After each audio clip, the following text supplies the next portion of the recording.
प्यारे विद्यार्थियों, अज असी गुरु अर्जन देव जी अते उन्हां दी शहीदी दे बारे पढ़ांगे।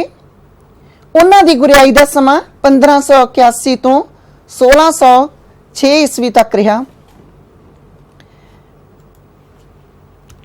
गुरु अर्जन देव जी सिखां दे 5वें गुरु होए ने। उन्हां दा मुढ़ला जीवन, उन्हां दा जन्म 15 अप्रैल 1563 ईस्वी नूं गोइंदवाल साहब विखे होया। उन्हां दे पिता सिखां दे चौथे गुरु रामदास जी सन अते उन्हां दी माता बीबी पानी सी, जिहड़ी कि गुरु अमरदास जी दी पुत्री सी। इन्हां दे दो भरा सन, पिरथी चंद अते महादेव, अते इन्हां दे गुरमुखी, फारसी, हिंदी अते संस्कृत भाषा नूं चंगी तरह इन्हां ने ज्ञान प्राप्त किया होया सी। गुरमुखी इन्हां नूं इन्हां दे माता पिता अते इन्हां दे नाना जी तो सीखण दे लई मिली। गुरु अमरदास जी इन्हां दे नाना जी सी अते इन्हां नाल बहुत प्रेम सी।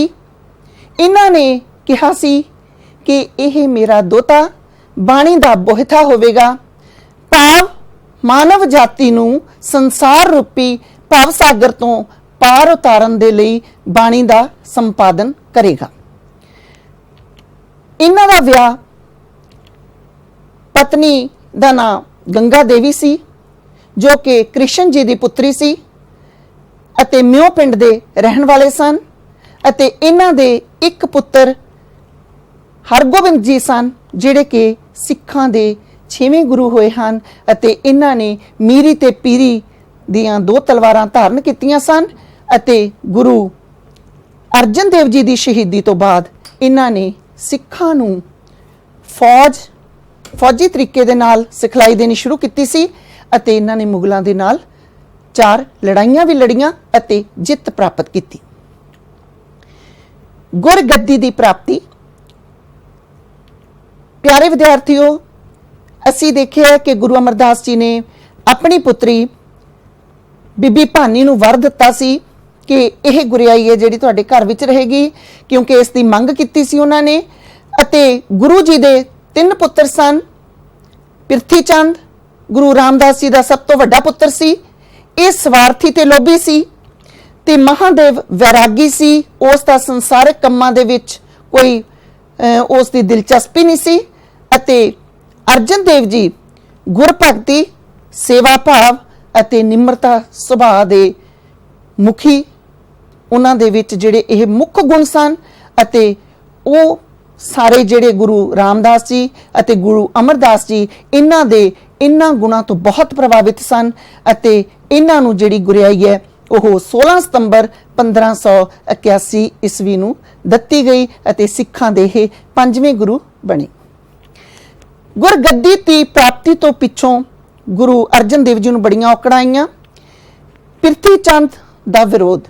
पिरथी चंद जिहड़ा कि सब तो वड्डा पुत्र सी गुरु रामदास जी दा, जदों गुरु रामदास जी ने जिहड़ी गुरियाई सी गुरु अर्जन देव जी नूं दित्ती तां उसने बहुत विरोध किया अते उसने कहा कि मैं वड्डा पुत्र हाँ, मैनूं गुरियाई चाहिदी है। अते उसने बड़े माड़े लफज गुरु जी लई वरते। गुरु जी ने कहा कि अपने पिता दे नाल पुत्र दा झगड़ना पाप है।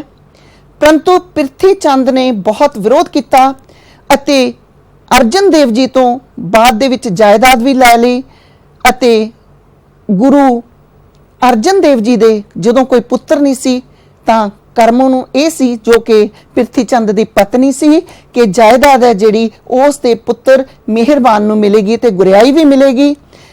पर जदों गुरु अर्जन देव जी दे घर उन्हां दा पुत्र हरगोबिंद पैदा होया तां उन्हां नूं बहुत इस गल दा दुख होया अते 3 वार बचपन दे विच गुरु हरगोबिंद जी नूं मारन दी पूरी कोशिश की गई। अते ये जिहड़ा पिरथी चंद दा विरोध अखीरले दम तक जिहड़ा सी 5वें गुरु दे नाल चलदा रहा अते अखीर दे विच असीं देखांगे कि ये शहीदी दा बहुत वड्डा कारण बनिया। कट्टर मुसलमानां दी दुश्मनी। मुसलमान कौम का उदों राज सी, वो कदे भी नहीं सी चाहते कि मुसलमान सिख धर्म दे विच जाण। अते नक्शबंदी लहर की सरहंद विखे स्थापना की गई ते शेख अहमद सरहंदी सी जिहड़े वो इस दे नेता सन अते उन्हां ने भी इस सिख धर्म का बहुत ही विरोध किया। ब्राह्मणों का विरोध, हिंदू धर्म दे विच ब्राह्मणों का बहुत बोलबाला सी, जिस दे करके ब्राह्मण भी कदे नहीं सी चाहते कि सिख धर्म वधे फुले, क्योंकि जिहड़े सिख सीगे ਉਹ ਹੁਣ बिना बुलाए ब्राह्मणों ਨੂੰ ਜਿਹੜੇ ਉਹ रीति रिवाज ਸੀ ਉਹ सिख धर्म के अनुसार करन लगे, ਜਿਹੜਾ कि ब्राह्मणों की बर्दाश्त तो बाहर सी ਅਤੇ ਉਹਨਾਂ ਨੇ विरोध किया। चंदू शाह का विरोध, चंदू शाह एक बहुत उच्चे अहुदे के उत्ते लाहौर दे विच लग्या होया सी ਅਤੇ उस वेले दी राज दरबार दे विच बहुत पहुंच सी। इस दी लड़की विआहण वाली सी। उन्हां दिनां दे विच पुरोहित जां कोई होर वड्डा ਜਿਹੜਾ ਹੁੰਦਾ ਸੀ ਉਹ ਲੜਕੀ ਦੇ ਵਾਸਤੇ ਜਿਹੜਾ ਵਰ ਸੀ ਲੱਭਦਾ ਸੀ ਅਤੇ ਇਹ ਜਿਹੜੀ ਜ਼ਿੰਮੇਵਾਰੀ ਸੀ ਇੱਕ ਪੁਰੋਹਿਤ ਨੂੰ ਸੌਂਪੀ ਗਈ ਅਤੇ ਉਹ ਜਦੋਂ ਦੇਖਿਆ ਕਿ ਗੁਰੂ ਘਰ ਦੇ ਵਿੱਚ ਹਰਗੋਬਿੰਦ ਜੀ ਤੋਂ ਵੱਧ ਕੇ ਸੋਹਣਾ ਅਤੇ ਹੋਰ ਵਧੀਆ ਵਰ ਨਹੀਂ ਹੋ ਸਕਦਾ ਤਾਂ ਉਸ ਨੇ ਗੁਰੂ ਹਰਗੋਬਿੰਦ ਜੀ ਨੂੰ ਜਿਹੜੇ ਕਿ ਉਸ ਵੇਲੇ ਗੁਰੂ ਨਹੀਂ ਸੀ ਤੇ ਉਹਨਾਂ ਨੂੰ वर दे लई चुनिया। जदों इस गल दा चंदू शाह नूं पता लग्या उसने बहुत गुस्सा किया अते उसने ये लफज कहा कि चुबारे दी इट मोरी नूं ला के आया है तू, अते जिसका भाव कि इन्ने उच्चे खानदान दी धी नूं एक गुरु घर दे विच उत्थे रिश्ता जिहड़ा हैगा उत्ते सैट कीता है। ये बहुत गलत गल है। परंतु जदों चंदू शाह दी पत्नी ने बहुत जोर दे के चंदू शाह नूं मनाया ਤਾਂ उस वेले चंदू शाह ने गुरु जी नूं कहा कि मेरी धी दा साक लै लवो, परंतु संगत ने कहा सी कि इन्हां दा साक नहीं लैना, असी उत्थे विआह नहीं करना अते गुरु जी ने भी वो जिहड़े सिखां ने जिवें कहा सी उस दे उत्ते उन्हां ने भी वो पक्के रहे अते उन्हां ने जवाब दे दिता चंदू शाह नूं कि असी तेरी धी दा रिश्ता नहीं लैना अते जिहदे नाल चंदू शाह ने भी बहुत विरोध किया अते असी देखांगे अगे जाके चंदू शाह ने भी गुरु जी दी जिहड़ी शहीदी है उहदे विच बहुत वड्डा रोल अदा किया। अते गुरु अर्जन देव जी दे हुण सिख धर्म दे विकास दे लई किहड़े-किहड़े कारज कीते असी उन्हां दे बारे चर्चा करांगे। अमृतसर दे विच हरमंदिर साहिब दी उसारी, रामदास जी ने सरोवर की उत्थे नींह रखी अते वो जिहड़ा सरोवर सी उस दे विच उसारी दा काम गुरु अर्जन देव जी ने हरमंदिर साहब की उसारी करवाई, जिसका नींह पत्थर एक मुसलमान फकीर साईं मियाँ मीर तो रखवाया अते वो जिहड़ा मुसलमान देखदे हां असीं कि किन्ना वड्डा धर्म दे विच कोई फिरक बिल्कुल भी इस गल दा कोई पक्षपात नहीं सी किया जाता अते यह जिहड़ा सीगा हरमंदिर साहब दी नींह एक मुसलमान दे हथों रखी गई अते ये जिहड़ा हरमंदिर साहब सी इस नूं ईश्वर दा मंदिर भी कहा जाता है अते ये नींह 13 जनवरी 1588 ईस्वी नूं रखी गई।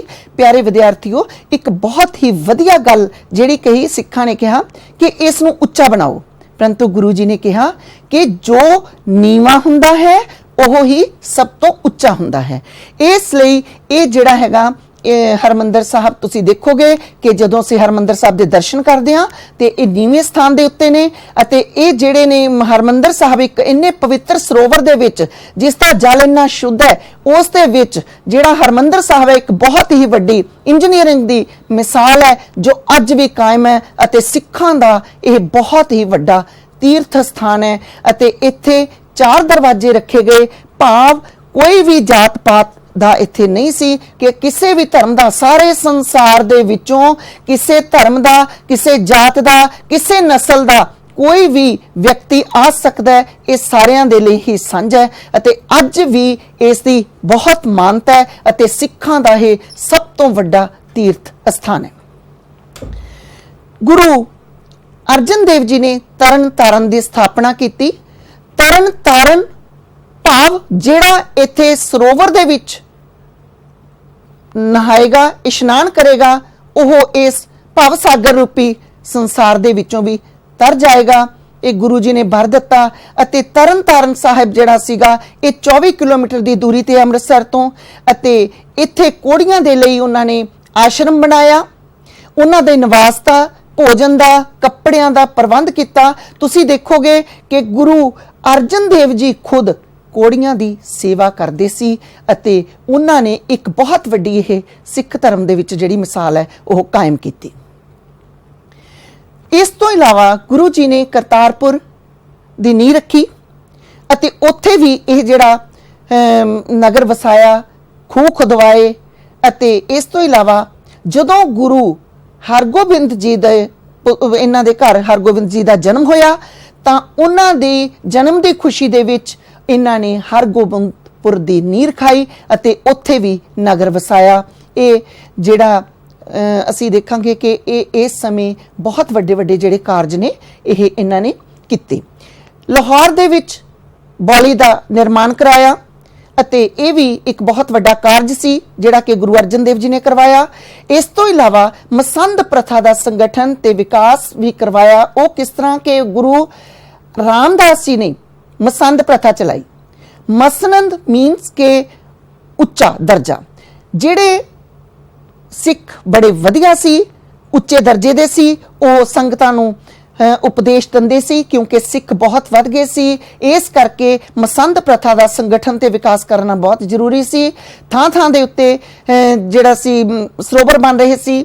ਅਸੀਂ ਦੇਖ ਰਹੇ ਹਾਂ ਕਿ ਥਾਂ ਥਾਂ ਤੇ ਜਿਹੜੇ ਨਿਰਮਾਣ ਹੋ ਰਹੇ ਸੀ, ਸ਼ਹਿਰ ਵਸ ਰਹੇ ਸੀ ਤੇ ਉਸ ਵੇਲੇ ਲੰਗਰ ਵਾਸਤੇ ਵੀ ਜਿਹੜਾ ਪੈਸੇ ਦੀ ਲੋੜ ਸੀ ਤੇ ਗੁਰੂ ਅਰਜਨ ਦੇਵ ਜੀ ਨੇ ਦਸਵੰਧ ਸਿੱਖਾਂ ਨੂੰ ਕਿਹਾ, ਭਾਵ ਕਿ ਆਪਣੀ ਹੱਕ ਦੀ ਕਮਾਈ ਦਾ 10ਵਾਂ ਹਿੱਸਾ ਉਹ ਗੁਰੂ ਘਰ ਨੂੰ ਦੇਣ। ਅਤੇ ਜਿਹੜੇ ਮਸੰਦ ਸੀ ਕੀਰਤਨ ਦੇ ਨਾਲ ਨਾਲ ਉਹ ਗੁਰੂ ਘਰ ਦੇ ਪ੍ਰਚਾਰਕ ਵੀ ਸੀ ਅਤੇ ਉਸ ਦੇ ਨਾਲ ਨਾਲ ਉਹ ਸੰਗਤ ਤੋਂ ਮਾਇਆ ਇਕੱਠੀ ਕਰਕੇ ਜਦੋਂ ਵੀ ਇੱਥੇ ਤਿਉਹਾਰ ਮਨਾਏ ਜਾਂਦੇ, ਜਿਸ ਤਰ੍ਹਾਂ ਦੀਵਾਲੀ ਜਾਂ ਵਿਸਾਖੀ ਦਾ ਤਿਉਹਾਰ ਹੁੰਦਾ, ਤਾਂ ਉਸ ਵੇਲੇ ਉਹ ਜਿਹੜੇ ਮਾਇਆ ਹੁੰਦੀ ਸੀ ਲੋਕਾਂ ਦੀ ਤੇ ਸੰਗਤ ਦਾ ਜੋ ਪੈਸਾ ਸੀ ਉਸ ਨੂੰ ਗੁਰੂ ਘਰ ਦੇ ਵਿੱਚ ਉਹ ਗੁਰੂ ਜੀ ਦੇ ਸਪੁਰਦ ਕਰ ਦਿੰਦੇ ਸੀ। ਇਸ ਤਰ੍ਹਾਂ ਕਰਕੇ ਇਹ ਇੱਕ ਬਹੁਤ ਵੱਡਾ ਜਿਹੜਾ ਸੀ ਬਹੁਤ ਵੱਡਾ ਉਹਨਾਂ ਨੂੰ ਲਾਭ ਹੋਇਆ ਸਿੱਖ ਧਰਮ ਦੇ ਵਿੱਚ ਅਤੇ ਇਸ ਦੀ ਚੜ੍ਹਦੀ ਕਲਾ ਹੋਈ।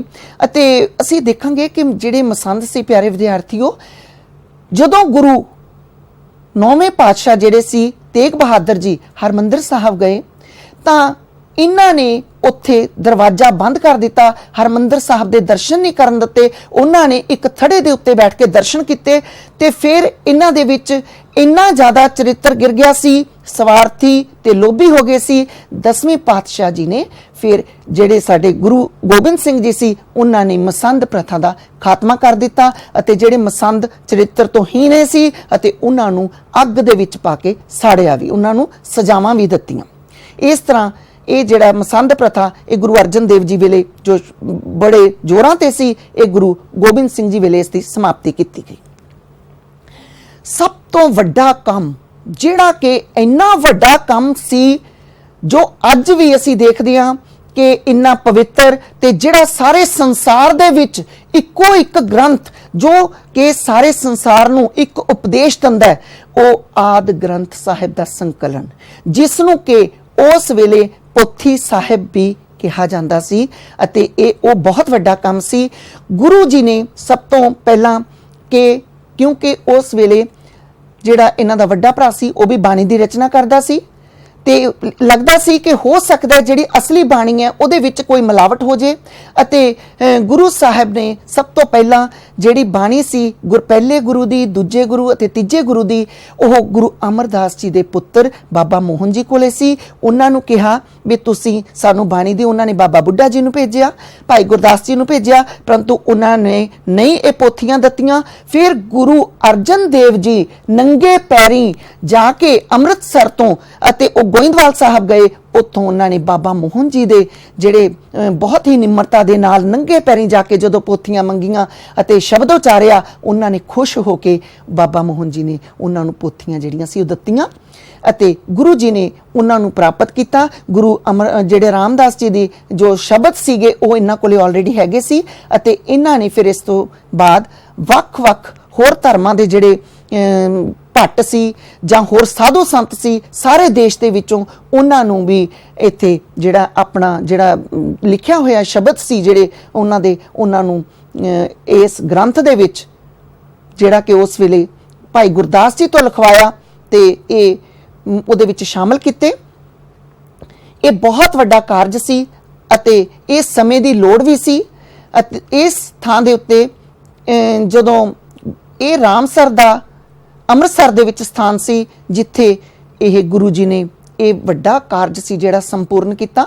ਇਸ ਦੇ ਵਿੱਚ ਆਦਿ ਗ੍ਰੰਥ ਸਾਹਿਬ ਦੇ ਵਿੱਚ ਯੋਗਦਾਨ ਦੇਣ ਵਾਲੇ ਮਹਾਂਪੁਰਸ਼ ਜਿਹੜੇ ਸੀ ਉਹਨਾਂ ਦੇ ਵਿੱਚ ਸਿੱਖ ਗੁਰੂ ਕਬੀਰ ਜੀ, ਰਵਿਦਾਸ, ਧੰਨਾ ਭਗਤ, ਨਾਮਦੇਵ ਜੀ, ਫਰੀਦ ਜੀ, ਜੈਦੇਵ, ਸੂਰਦਾਸ ਆਦਿ ਇਹ ਹੋਏ ਨੇ। ਤੇ ਇਸ ਤੋਂ ਇਲਾਵਾ ਹਿੰਦੂ ਭਗਤ ਤੇ ਮੁਸਲਮਾਨ ਸੂਫੀ ਫਕੀਰ ਵੀ ਹੋਏ ਨੇ। ਇਹਦੇ ਵਿੱਚ ਪੱਟਾਂ ਦੀ ਬਾਣੀ ਵੀ ਹੈ ਅਤੇ ਇਹਦੇ ਵਿੱਚ ਗਵਈਏ ਜਿਹੜੇ ਕਿ ਗਾਉਂਦੇ ਸੀ, ਕੀਰਤਨ ਕਰਦੇ ਸੀ, ਉਹਨਾਂ ਦੇ ਵੀ ਸ਼ਬਦ ਵਿੱਚ ਦਰਜ ਕੀਤੇ ਗਏ ਨੇ। ਜਿਸ ਤਰ੍ਹਾਂ ਗੁਰੂ ਨਾਨਕ ਦੇਵ ਜੀ ਦੇ 976 ਸ਼ਬਦ 19 ਰਾਗਾਂ ਦੇ ਵਿੱਚ, ਜਿਹੜੀ ਸਾਰੀ ਬਾਣੀ ਹੈ ਇਹ 31 ਰਾਗਾਂ ਦੇ ਵਿੱਚ ਹੈ ਅਤੇ 976 ਸ਼ਬਦ ਗੁਰੂ ਨਾਨਕ ਦੇਵ ਜੀ ਦੇ 19 ਰਾਗਾਂ ਦੇ ਵਿੱਚ ਨੇ ਅਤੇ ਗੁਰੂ ਅੰਗਦ ਦੇਵ ਜੀ ਦੇ ਜਿਹੜੇ 63 ਸ਼ਲੋਕ ਨੇ ਅਤੇ ਗੁਰੂ ਅਮਰਦਾਸ ਜੀ ਦੇ 885 ਸ਼ਬਦ 17 ਰਾਗਾਂ ਦੇ ਵਿੱਚ ਦਰਜ ਨੇ। ਗੁਰੂ ਰਾਮਦਾਸ ਜੀ ਦੇ 640 ਸ਼ਬਦ 30 ਰਾਗਾਂ ਦੇ ਵਿੱਚ ਜਿਹੜੇ ਨੇ ਉਹ ਦਰਜ ਨੇ ਅਤੇ ਗੁਰੂ ਅਰਜਨ ਦੇਵ ਜੀ ਦੇ 2304 ਸ਼ਬਦ 30 ਰਾਗਾਂ ਦੇ ਵਿੱਚ ਦਰਜ ਨੇ ਅਤੇ ਗੁਰੂ ਤੇਗ ਬਹਾਦਰ ਜੀ ਦੀ ਬਾਣੀ ਜਿਹੜੀ ਉਸ ਵੇਲੇ ਸ਼ਾਮਲ ਨਹੀਂ ਸੀ ਕਿਉਂਕਿ ਪਿਆਰੇ ਵਿਦਿਆਰਥੀਓ ਇਹ ਸਿੱਖਾਂ ਦੇ 9ਵੇਂ ਗੁਰੂ ਹੋਏ ਨੇ। ਇਹਨਾਂ ਦੇ 15 ਰਾਗਾਂ ਦੇ ਵਿੱਚ ਸ਼ਬਦ ਅਤੇ ਸ਼ਲੋਕ ਨੇ ਜਿਹੜੇ 116 ਨੇ। ਇਹ ਗੁਰੂ ਗੋਬਿੰਦ ਸਿੰਘ ਜੀ ਨੇ ਜਦੋਂ ਗੁਰੂ ਗ੍ਰੰਥ ਸਾਹਿਬ ਦਾ ਸੰਪਾਦਨ ਕੀਤਾ ਉਸ ਵੇਲੇ ਇਹ ਜਿਹੜੀ ਬਾਣੀ ਸੀ ਸ਼ਾਮਲ ਕੀਤੀ ਗਈ ਜਿਹੜੀ ਅੱਜ ਸਾਨੂੰ ਆਦਿ ਗੁਰੂ ਗ੍ਰੰਥ ਸਾਹਿਬ ਜੀ ਦੇ ਰੂਪ ਦੇ ਵਿੱਚ ਸਾਨੂੰ ਉੱਥੋਂ ਮਿਲਦੀ ਹੈ ਤੇ ਉਹਦੇ ਵਿੱਚ ਸ਼ਬਦ ਨੇ ਜਿਹੜੇ ਉਹ ਸ਼ਾਮਲ ਨੇ। ਇਸ ਤੋਂ ਇਲਾਵਾ ਭਗਤ ਕਬੀਰ ਜੀ 17 ਰਾਗਾਂ ਦੇ ਵਿੱਚ 532 ਸ਼ਬਦ, ਸ਼ੇਖ ਫਰੀਦ ਜੀ ਤੇ ਉਹਨਾਂ ਦੇ 2 ਰਾਗਾਂ ਵਿੱਚ 4 ਸ਼ਬਦ ਅਤੇ 112 ਸ਼ਲੋਕ, ਭਗਤ ਨਾਮਦੇਵ ਜੀ ਉਹਨਾਂ ਦੇ 18 ਰਾਗਾਂ ਵਿੱਚ 61 ਸ਼ਬਦ ਅਤੇ ਭਗਤ ਰਵਿਦਾਸ ਜੀ ਉਹਨਾਂ ਦੇ 16 ਰਾਗਾਂ ਦੇ ਵਿੱਚ 40 ਸ਼ਬਦ। ਪਿਆਰੇ ਵਿਦਿਆਰਥੀਓ ਤੁਸੀਂ ਦੇਖੋਗੇ ਕਿ ਇੱਥੇ ਕੋਈ ਜਾਤ ਪਾਤ ਦਾ ਕੋਈ ਫਰਕ ਨਹੀਂ ਸੀ। ਭਾਵੇਂ ਭਗਤ ਰਵਿਦਾਸ ਜੀ ਜਿਹੜੇ ਸੀ ਉਹ ਜੁੱਤੀਆਂ ਗੰਢਦੇ ਸੀ ਪਰੰਤੂ ਉਹਨਾਂ ਦਾ ਆਚਰਣ ਤੇ ਜੀਵਨ ਕਿੰਨਾ ਉੱਚਾ ਸੀ, ਕਿਸੇ ਵੀ ਕਿੱਤੇ ਨੂੰ ਮੁੱਖ ਨਹੀਂ ਗਿਣਿਆ ਗਿਆ ਅਤੇ ਇਹ ਦੇਖਿਆ ਗਿਆ ਕਿ ਪਰਮਾਤਮਾ ਦੇ ਨਾਲ ਕਿੰਨੀ ਲਿਵ ਜੁੜੀ ਹੋਈ ਹੈ। ਪਰਮਾਤਮਾ ਨੇ ਕੋਈ ਜਾਤ ਪਾਤ ਨਹੀਂ ਬਣਾਈ ਤੇ ਉਹਨਾਂ ਨੂੰ ਅੱਜ ਅਸੀਂ ਜਦੋਂ ਗੁਰੂ ਗ੍ਰੰਥ ਸਾਹਿਬ ਦੇ ਅਸੀਂ ਸਤਿਕਾਰ ਨਾਲ ਮੱਥਾ ਟੇਕਦੇ ਹਾਂ ਤਾਂ ਇਹਨਾਂ ਸਾਰੇ ਭਗਤਾਂ ਨੂੰ ਵੀ ਅਸੀਂ ਉਨਾ ਹੀ ਸਤਿਕਾਰ ਦਿੰਦੇ ਹਾਂ ਜਿੰਨਾ ਅਸੀਂ ਆਪਣੇ ਗੁਰੂਆਂ ਨੂੰ ਦਿੰਦੇ ਹਾਂ। ਕੋਈ ਫਰਕ ਨਹੀਂ ਕਿਉਂਕਿ ਇਹ ਪਰਮਾਤਮਾ ਦੇ ਨਾਲ ਸੰਬੰਧਿਤ ਨੇ। ਅਤੇ ਭਗਤ ਤਰਲੋਚਨ ਜੀ ਨੇ 3 ਰਾਗਾਂ ਦੇ ਵਿੱਚ 4 ਸ਼ਬਦ ਜਿਹੜੇ ਸੀ ਉਹ ਉਚਾਰੇ। ਭਗਤ ਧੰਨਾ ਜੀ ਦੇ 2 ਰਾਗਾਂ ਦੇ ਵਿੱਚ 3 ਸ਼ਬਦ ਨੇ ਅਤੇ ਇਸ ਤੋਂ ਇਲਾਵਾ ਭਗਤ ਭੀਖਨ ਜੀ, ਭਗਤ ਜੈਦੇਵ ਜੀ, ਭਗਤ ਸੈਨ ਜੀ, ਭਗਤ ਸਦਨਾ ਜੀ, ਭਗਤ ਸੂਰਦਾਸ ਜੀ, ਭਗਤ ਰਾਮਾਨੰਦ ਜੀ, ਭਗਤ ਪਰਮਾਨੰਦ ਜੀ, ਭਗਤ ਭੈਣੀ ਜੀ, ਇਹ ਸਾਰੇ ਇੱਥੇ ਜਿਹੜੇ ਗੁਰੂ ਗ੍ਰੰਥ ਸਾਹਿਬ ਦੇ ਵਿੱਚ ਇਹਨਾਂ ਦੀ ਬਾਣੀ ਦਰਜ ਹੈ। ਇਹਨਾਂ ਤੋਂ ਇਲਾਵਾ ਜਿਹੜੇ ਪੱਟਾਂ ਦੀ ਬਾਣੀ ਹੈ ਉਹ ਵੀ ਇੱਥੇ ਦਰਜ ਹੈ ਅਤੇ ਇਹਨਾਂ ਦੇ ਵਿੱਚ ਕਲਸਹਾਰ ਜੀ, ਗਿਆੰਦ ਜੀ, ਭਿਖਾ ਜੀ, ਕੀਰਤ ਜੀ, ਮਥਰਾ ਜੀ, ਜਲਪ ਜੀ ਅਤੇ ਸਲ ਜੀ। ਇਸ ਤੋਂ ਇਲਾਵਾ ਭੱਲ ਜੀ, ਬਲ ਜੀ, ਇਹ ਸਾਰੇ ਜਿਹੜੇ ਭੱਟ ਨੇ, ਭੱਟ ਨਾਲ ਜੀ, ਭੱਟ ਹਰਬੰਸ ਜੀ, ਇਹ ਇਹਨਾਂ ਦੀ ਬਾਣੀ ਵੀ ਦਰਜ ਹੈ। ਬਾਬਾ ਸੁੰਦਰ ਜੀ ਇਹਨਾਂ ਦੀ ਰਾਮਕਲੀ ਸਦ ਹੈ ਤੇ ਭਾਈ ਸਤਾ ਜੀ, ਸੱਤਾ ਤੇ ਬਲਵੰਡ ਇਹ ਗੁਰੂ ਘਰ ਦੇ ਕੀਰਤਨੀਏ ਸੀ ਅਤੇ ਇਹਨਾਂ ਦੀ ਰਾਮਕਲੀ ਕੀ ਵਾਰ ਹੈ ਜਿਹੜੀ ਉਹ ਵੀ ਇਹਦੇ ਵਿੱਚ ਦਰਜ ਹੈ। ਇਸ ਤੋਂ ਇਲਾਵਾ ਮਰਦਾਨਾ ਦੇ ਉਹਨਾਂ ਦੇ ਵੀ ਇਹਦੇ ਵਿੱਚ ਸ਼ਬਦ ਹੈ ਜਿਹੜਾ ਉਹ ਗੁਰੂ ਗ੍ਰੰਥ ਸਾਹਿਬ ਦੇ ਵਿੱਚ ਦਰਜ ਹੈ।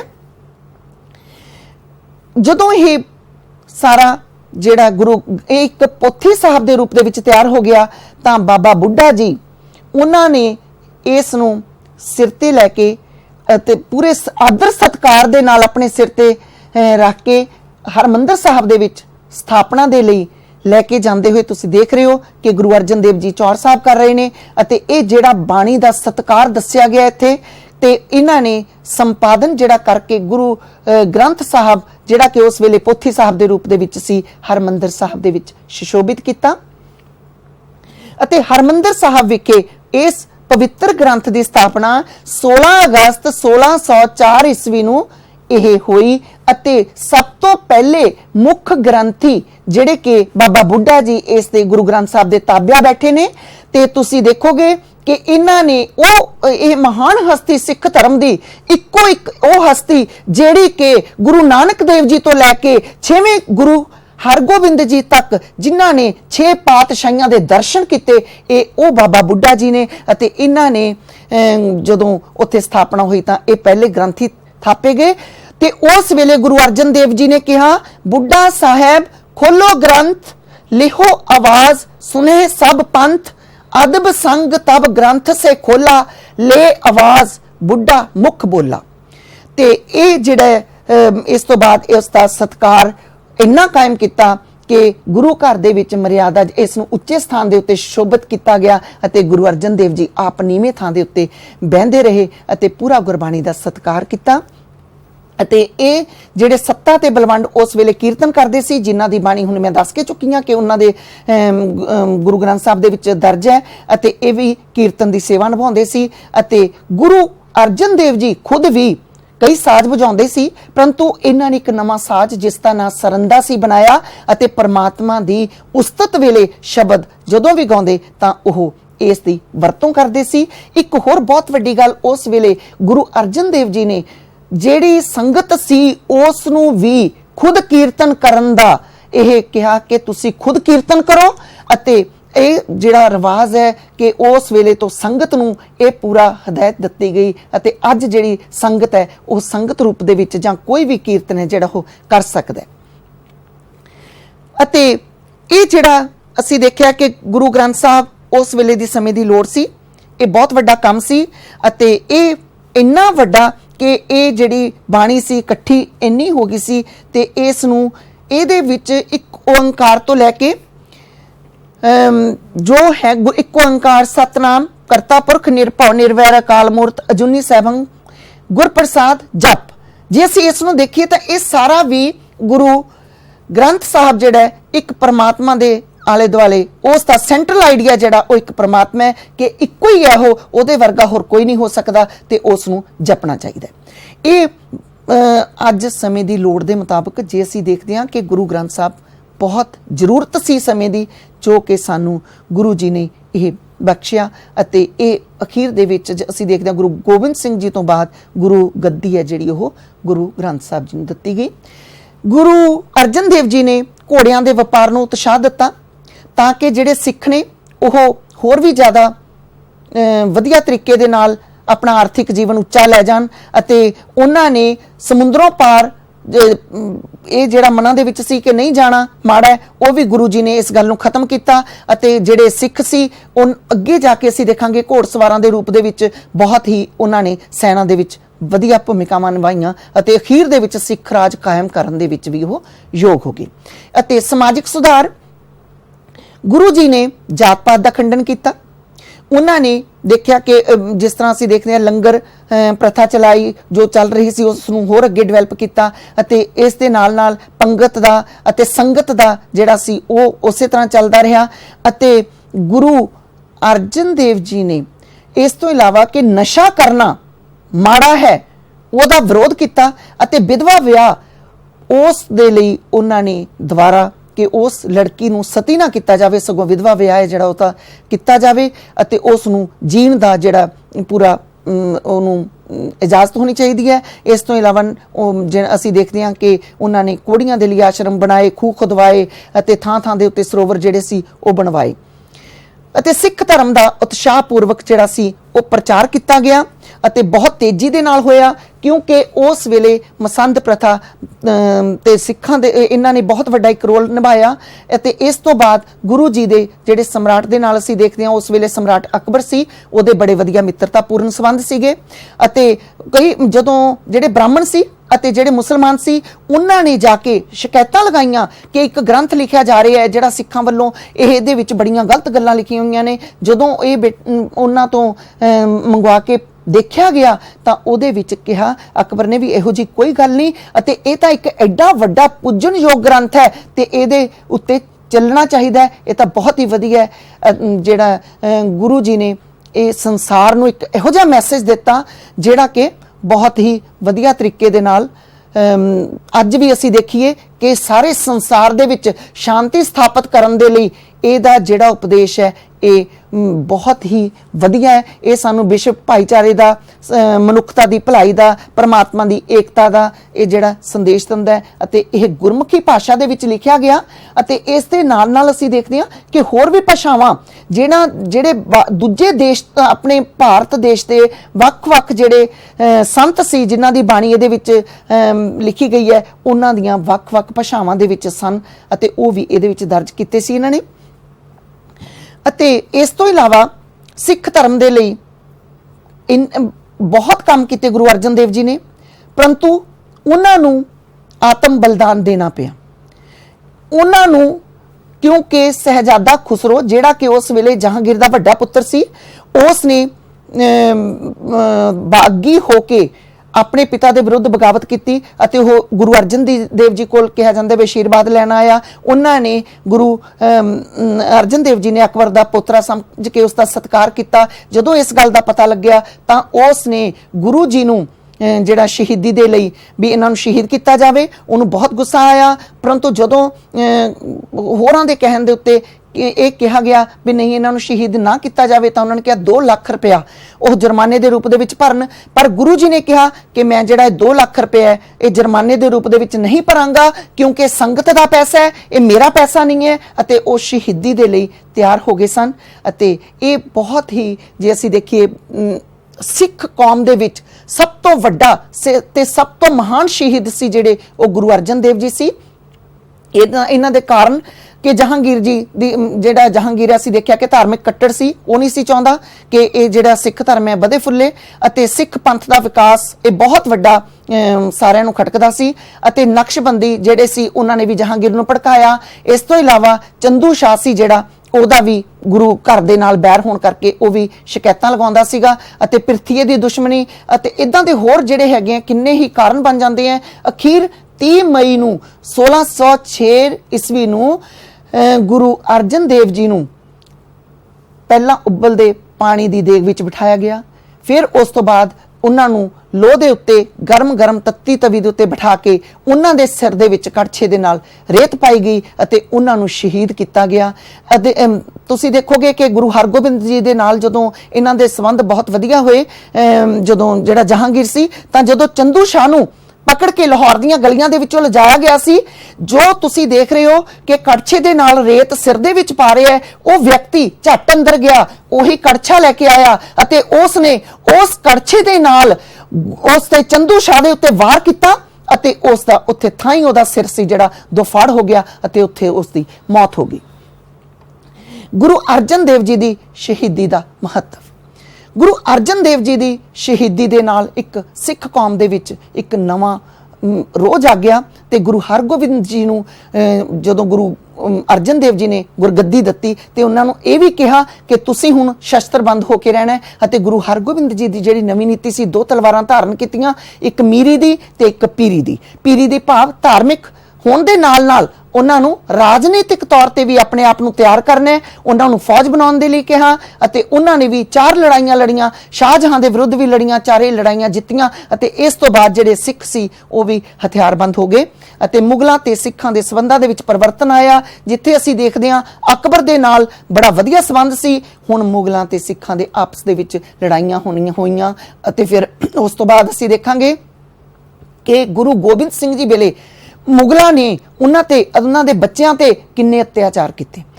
ਅਤੇ ਇਸ ਤਰ੍ਹਾਂ ਸਿੱਖਾਂ ਉੱਤੇ ਅਤਿਆਚਾਰਾਂ ਦਾ ਜਿਹੜਾ ਦੌਰ ਹੈ ਉਹ ਆਰੰਭ ਹੋ ਜਾਂਦਾ ਹੈ। ਅਤੇ ਇਹ ਬਹੁਤ ਵੱਡੀ ਦੇਣ ਸੀ ਜਿਹੜੀ ਮੁਗਲਾਂ ਦੀ, ਕਿ ਇਹ ਬਹੁਤ ਹੀ ਸਿੱਖਾਂ ਨੂੰ ਉਹਨਾਂ ਨੇ ਬਰਦਾਸ਼ਤ ਨਹੀਂ ਕੀਤਾ, ਸਗੋਂ ਅਤਿਆਚਾਰ ਕੀਤੇ, ਜਿਹੜਾ ਕਿ ਸਿੱਖ ਕੌਮ ਦੇ ਲਈ ਇੱਕ ਬਹੁਤ ਇਸ ਤਰ੍ਹਾਂ ਲੱਗਿਆ ਕਿ ਉਹਨਾਂ ਨੂੰ ਹੁਣ ਏਕਤਾ ਦੇ ਵਿੱਚ ਪਰੋਏ ਜਾਣਾ ਚਾਹੀਦਾ ਹੈ।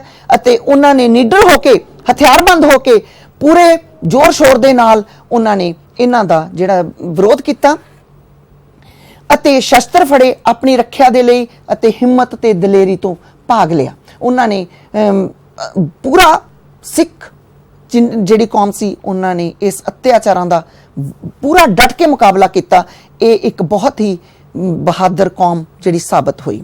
ਸਿੱਖਾਂ ਦੇ ਵਿੱਚ ਏਕਤਾ, ਸਿੱਖਾਂ ਦੇ ਵਿੱਚ ਏਕਤਾ ਆ ਗਈ, ਉਹਨਾਂ ਇਕਮੁੱਠ ਹੋਏ ਅਤੇ ਉਹ ਆਪਣੇ ਧਰਮ ਨੂੰ ਬਚਾਉਣ ਦੇ ਲਈ ਕਿ ਅਸੀਂ ਕਿਸੇ ਨੂੰ ਧਰਮ, ਜੇ ਅਸੀਂ ਦੇਖਦੇ ਹਾਂ ਕਿ ਗੁਰੂ ਤੇਗ ਬਹਾਦਰ ਜੀ ਨੇ ਹਿੰਦੂ ਧਰਮ ਨੂੰ ਬਚਾਉਣ ਦੇ ਲਈ ਆਪਣੀ ਸ਼ਹਾਦਤ ਦਿੱਤੀ, ਤੇ ਸਿੱਖਾਂ ਦੇ ਵਿੱਚ ਇਸ ਗੱਲ ਦੀ ਏਕਤਾ ਸੀ ਕਿ ਸਾਡਾ ਧਰਮ ਹੈ, ਅਸੀਂ ਆਪਣੇ ਧਰਮ ਨੂੰ ਬਚਾਉਣਾ ਹੈ, ਅਤੇ ਉਸ ਨੂੰ ਬਚਾਉਣ ਦੇ ਲਈ ਉਹ ਇਕਮੁੱਠ ਹੋਏ, ਉਹਨਾਂ ਨੇ ਹਥਿਆਰ ਜਿਹੜੇ ਸੀ ਉਹ ਚੁੱਕੇ। ਸਿੱਖ ਧਰਮ ਦੀ ਲੋਕਪ੍ਰਿਯਤਾ ਅਸੀਂ ਦੇਖਦੇ ਹਾਂ ਕਿ ਸਿੱਖਾਂ ਦੇ ਵਿੱਚ ਇੰਨੀ ਲੋਕਪ੍ਰਿਯਤਾ ਆ ਗਈ ਕਿ ਉਹ ਹਰਮਨ ਪਿਆਰਾ ਹੋ ਗਿਆ। ਸਿੱਖਾਂ ਨੇ